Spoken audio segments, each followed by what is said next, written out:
So one of the many tasks we're doing in March is servicing equipment. Changing oil. Changing filters.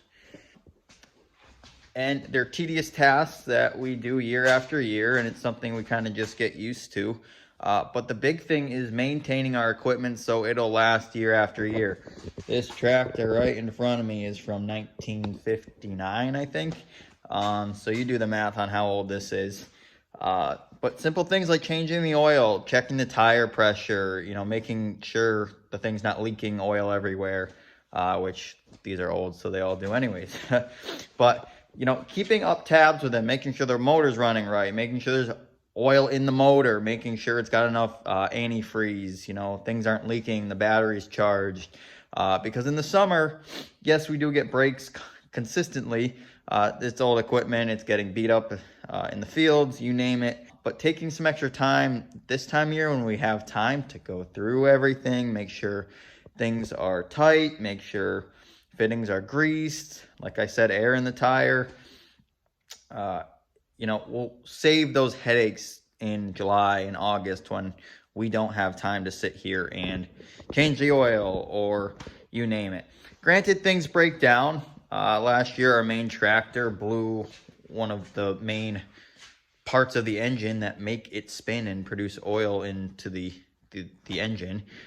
So the tractor was out of service for like 3 weeks in the busiest time of our season.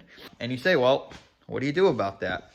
And what we did were we were very fortunate to be able to borrow and lend other tractors in the area that people weren't using to get by. Is it ideal? No, but things still have to go around. But what we're doing right now, this is one of our Alice Chalmers D10. It's just like our fancy tractor, except the only difference is the pistons in the back, the rear, which I can show you here, are smaller. So the piston right here are smaller. So this tractor can't lift as much weight or capacity as our D12, our nicer one. What we do with this tractor is things like cultivating.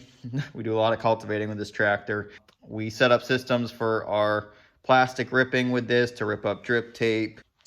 But on the farm, you try to have certain machinery to do certain tasks. And what the main function of this tractor really is to cultivate either single row crops or double row crops, or we could do triple row crops as well. So 3 rows, 2 rows, or 1 row in a bed, 6 feet apart.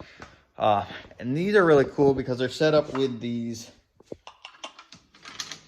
You can see there, these are set up with belly mounted cultivators, it's called. And what that does is gives us ability to look down while we drive and while we cultivate, because it's really hard to do this every time you are driving straight and trying not to run over little seedlings in the ground. So we do a lot of our cultivating of our cucumbers with this, our spinach, radishes. We are capable to do a lot of 2 rows stuff, although we do have some other 3-point hitch mounted cultivators for a lot of that.